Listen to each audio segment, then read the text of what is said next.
First, you will have some time to look at questions 1 to 4.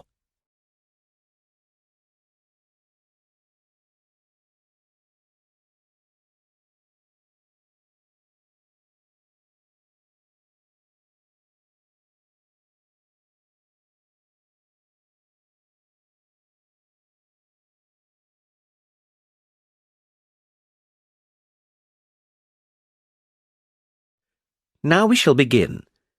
You should answer the questions as you listen because you will not hear the recording a second time. Listen carefully and answer questions 1 to 4. Hello, how can I help you? Hello. Is it possible to book a bus tour of the city here? Of course, sir. When would you like to take the tour? There are tours in the morning, afternoon and evening. Sometimes it's nice to see the city at night with the buildings lit up. We'll be going out for dinner tonight, so we'd prefer to go this afternoon. Oh, and it's for 2 people. Right. Now, I just need some details. Can you give me the names of the 2 people, please? Yes, Susan Field and James Carter. Susan Field and James... Sorry, can you spell your surname for me, please? It's Carter. C-A-R-T-E-R. Thank you. And can I have a contact telephone number? Why do you need one? Just in case we have to cancel the tour and need to contact you. I see. Well, my mobile number is 07988 636 197. That's 07988 636 197. Now, can you also tell me which hotel you're staying at? The Crest Hotel. Oh, no, sorry. That's the hotel we're staying in next week. It's the Riverside Hotel. Oh, the Riverside is a lovely hotel. Are you enjoying your stay? Yes, we are, very much. We'd definitely recommend it to others. Oh, I am glad. Now, I can book you on the tour at 4 p.m. Would that suit you? Alternatively, there is one at 2. 2 would be better for us, please. Right. That's booked for you, sir. 2 people at 2 p.m. today, August the 14th. You pay the bus driver when you get on, and it's £4 per person. Thank you very much. Before you hear the rest of the conversation, you have some time to look at questions 5 to 10.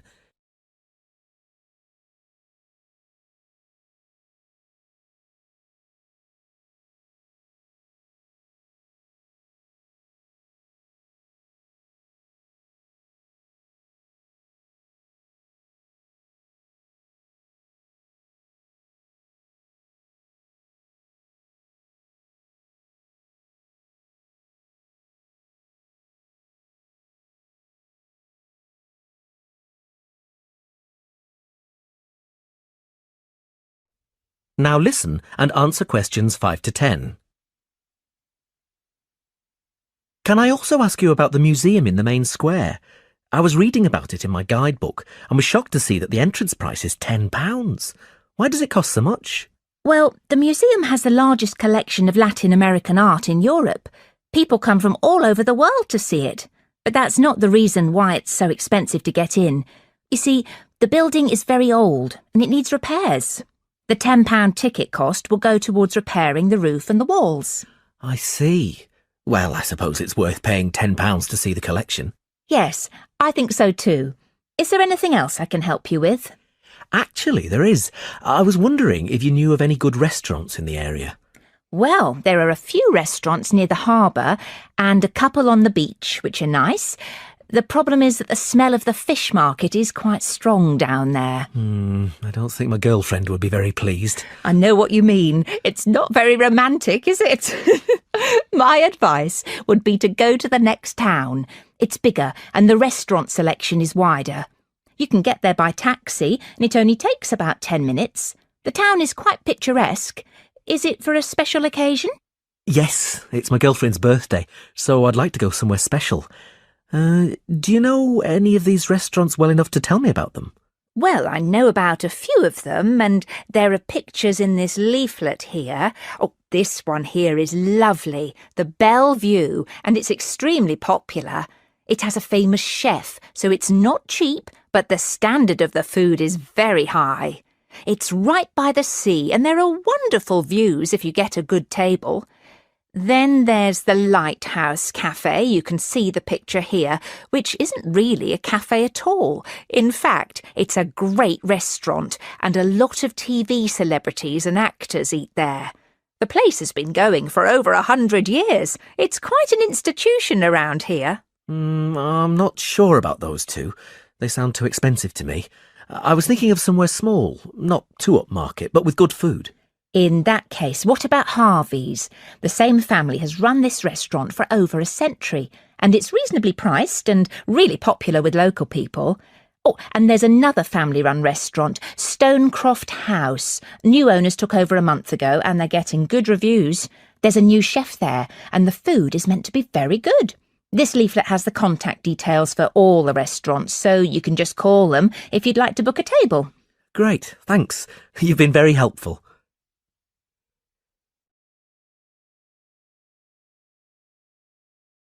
That is the end of part 1.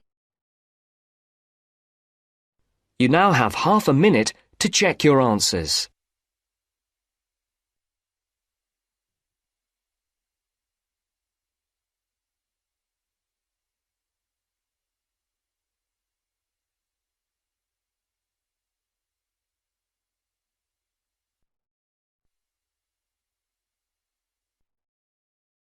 Now turns to part 2. Part 2. You are going to hear a guide named Matt who is introducing their trip in Wildlife Haven. Now you have some time to look at questions 11 to 15.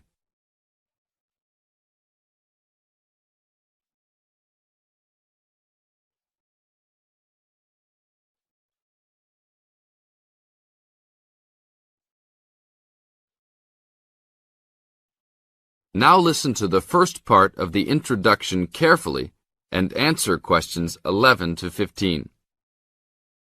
Well, good morning, everybody. My name's Matt, and I'm one of the 3 guides here at Wildlife Haven. Our job is to make sure that you all have a great time here with us and go home feeling happy and relaxed.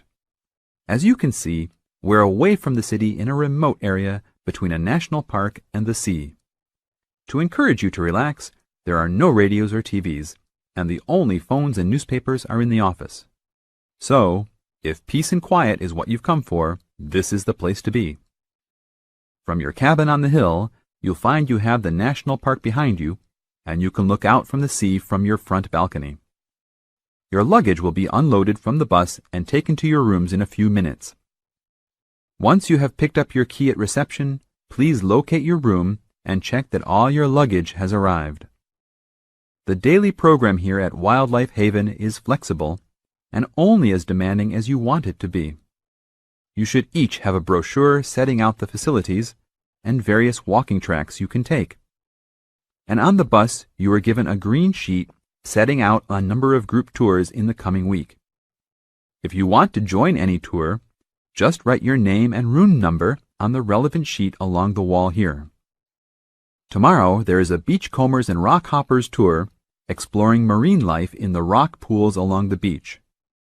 Or, if you'd prefer to go inland, there's a guided forest walk that takes you off the walking tracks.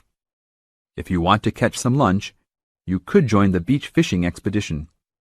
And at night, you'll see there is a moonlight forest walk that leaves each night at 7 p.m. So there is plenty to choose from at Wildlife Haven, and of course, that includes just sitting on your balcony watching the waves roll in.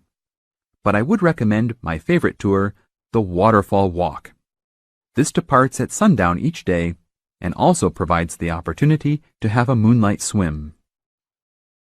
Now you have some time to look at questions 16 to 20.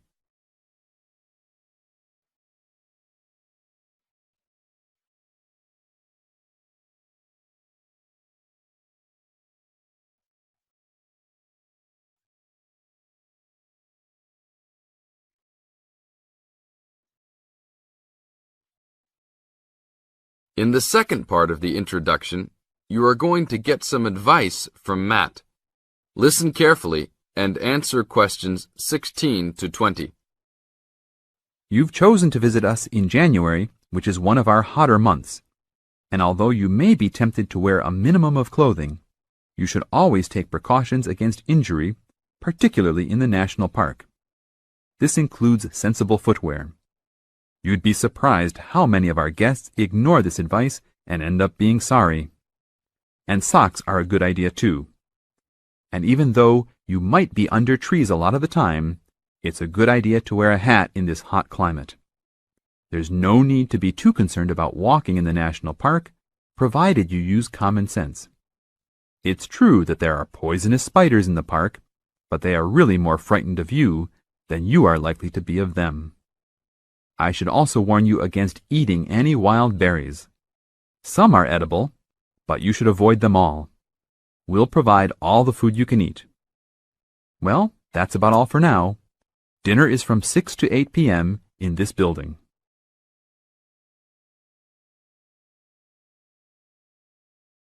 That is the end of part 2. You now have half a minute to check your answers. Now turns to part 3. Part 3.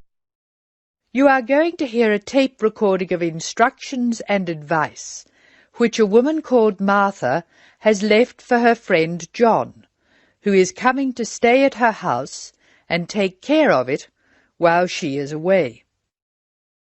First, you have some time to look at questions 21 to 24.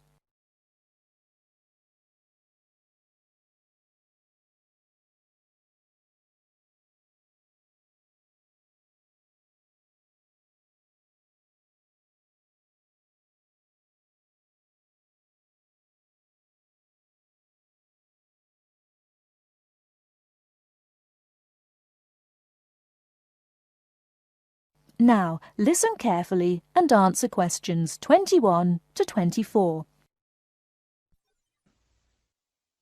Hello, John. Welcome to the house. I'm really pleased that you can be here to look after my house while I'm away. Here are some things you need to know about the house. Important stuff like when the garbage is collected. In fact, let's start with the garbage, which is collected on Friday. Just write garbage on the calendar on the days they take it away. Put it out on Friday every week. That'll be Friday 22nd, Friday 29th and Friday 5th. It's a really good service. The trucks are quiet and the service is efficient. The bin will be put back outside the house empty. It's a good idea to put it away quickly. This street can be quite windy. I once watched my next-door neighbour chase her bin the whole length of the street. Every time she nearly caught up with it, it got away again. The waste paper will be collected this Tuesday. That's Tuesday 19th. There's a plastic box full of paper in the front room. Please put it out on Tuesday. The truck will come during the day. If you don't mind collecting old newspapers and other paper and putting them in the box, I'll put it out when I come home. The paper people only come monthly. I have some things to give to charity in a box in the front room. Would you put it out on Monday the 25th, please? It's a box of old clothes and some bed linen which I've collected, plus a few other bits and pieces. Be careful when you pick it up, because it's heavier than you might expect. The charity truck will come by during the day on the last Monday of the month. If you want to use the library, you'll find it on Darling Street. I've left my borrower's card near the telephone. It has a very good local reference section if you want to find out more about this city. I'm sorry to say we don't have a cleaner. Oh yes, filters. Please would you change the filters on the washing machine on the last day of the month, which is Sunday the 31st. We find that the machine works much better if we change the filters regularly. The gas company reads the meter outside the house, so don't worry about that. I think that's all the information about our calendar of events.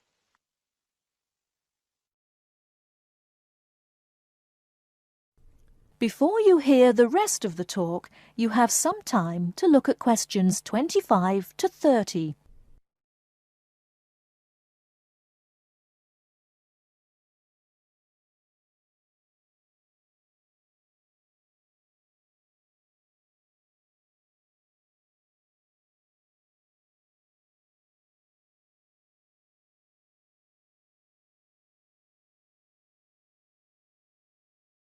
Now listen and answer questions 25 to 30.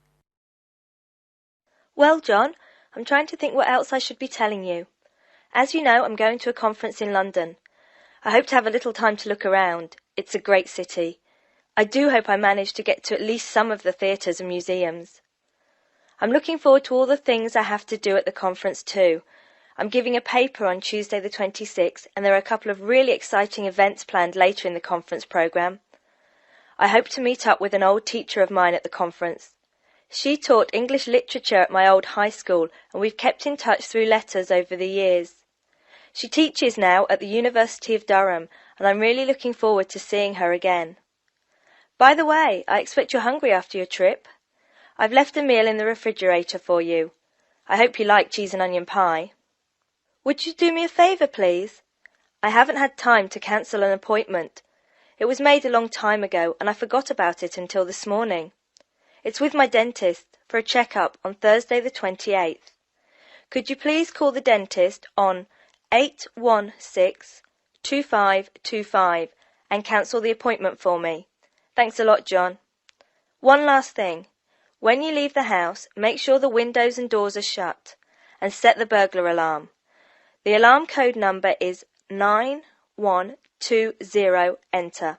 Have fun. I'll see you when I get back. This is your friend Martha saying goodbye. That is the end of part 3.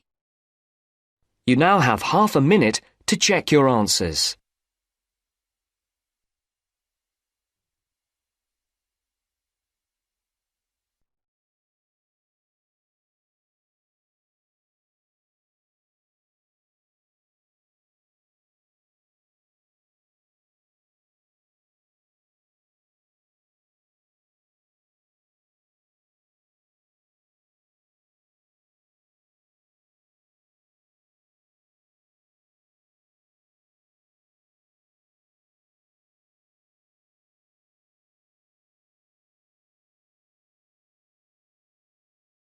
Now listen carefully and answer questions 31 to 40. My name is Paul Stange. I'm coordinator of this course. It's called Southeast Asian Traditions. I'm also the author of the study guide and the course reader, and you should have those in front of you. As well as these, you'll need 2 textbooks for the course. There's the one by Osborne and there's another by Legg. I'll talk a bit more about the reading materials in a moment. Now, if you haven't got these materials, you can buy the textbooks at the university bookshop, and you can collect the study guide and the course reader from me on your way out of the lecture.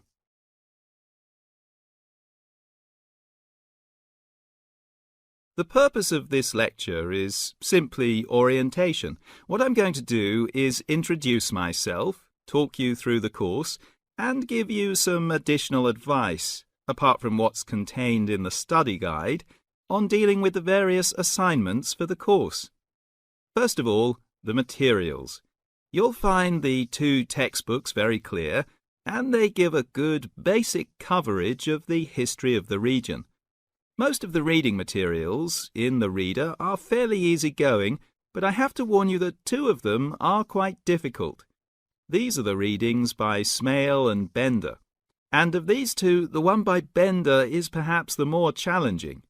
But don't let that put you off, because understanding these 2 readings is important to help you develop a clearer understanding of the cultures.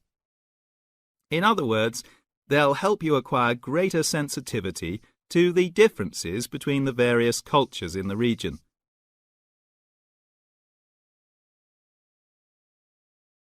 Now, the course itself. The course has multiple aims.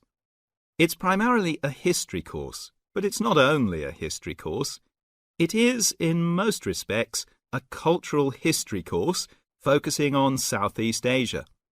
Nevertheless, the course is, as you'll see from the materials, an introduction to the Southeast Asian Studies component of the Asian Studies program. In looking at the cultural history of Southeast Asia, there are 2 major influences to be considered, the Chinese and the Indian. It's important not to forget the extensive influence that these 2 countries have had in the region. China has been trading throughout the region, since at least the 6th century, so many of its cultural and social traditions have influenced the countries in the area, and religious practices from India have helped form today's culture. So we'll be looking for the links and the connections between traditional patterns and today's developments in the region. I think you can now begin to see how these past influences might form a background for the present-day social practices. And in the same way, this course will form a basis or background for second and third year courses, with their focus on the modern period, and in particular, the economic and political situation of the region. So, that's the outline of the course. I'd like to go on now to look at what you have to do, your assignments and so on. That is the end of part 4. You now have half a minute to check your answers.